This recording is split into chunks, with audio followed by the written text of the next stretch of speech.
5 টাকার জন্য এত বড় নাটক শেষ পর্যন্ত দেখেন, হাসতে হাসতে শেষ হয়ে যাবেন। এই সাইদ ঘুমতে ওঠ। এই এমনি চিল্লায় ডাকতেছো কি লিগা আমার বাইরে? তোমার ভাইতে আমরা টাকা পাই, তোমার বাইরে আমাকে ডাকাই লাগবো। ওরে এভাবে ডাইকা কোনো লাভ নাই, ওরা ডাকলে কখনো ঘুম থেকে উঠে না। না উঠটা যাইবো কই, আঙ্গুর টাকা লাগবো, আমরা ওরে উড়াই সারমু। এমনি ওরা জীবনে উড়ান যাইবো না, একমাত্র আমি পারবো ওরে ঘুমে থেকে উড়াইতে। তোমার উড়ানি লাগতো না, আমরাই উড়াইতাছি।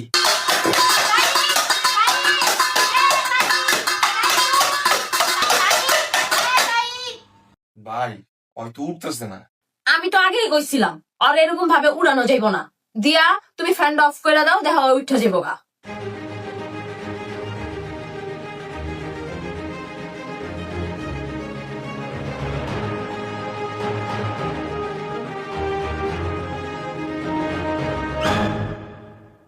এই যে সাইদ ভাই উঠছে, সাইদ ভাই উঠে গেছে গা। কেন ফ্যান বন্ধ করছে? দিয়া ফ্যান অফ করছে, আমি ফ্যান অফ করতে কইছি। ওরা নাকি তোর কাছে টাকা পায়, টাকা লেগে তোরা ডাকতে আইছে, কারণ আমি কইছি ফ্যান বন্ধ করে দিতে।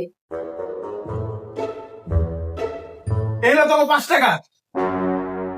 এই 5 টাকা দিলে কি লিগা? ওকে সব টাকা দিয়ে দে। ওরা দেখছো তোরা কেমনে ডাকছে, তুই সব টাকা ক্লিয়ার কর, নয়তো বাকি টাকা লেগে তোরা আবার জ্বালাইবো। আর কোনো টাকা বাকি নেই, ওরা হুদা 5 টাকাই পাইতো। কি ফালতু মার্কা ফ্রেন্ড তোরা, মাত্র 5 টাকার লেগে এত হই হুল্লার বাজাই দিছিলি। আমরা 5 টাকা পাবো দেখা আমরা তো হই হুল্লার করছি, আর ও এক সময় আমার থেকে 2 টাকা পাইবো দেখা আমার বাপ রে পিড়াইছে।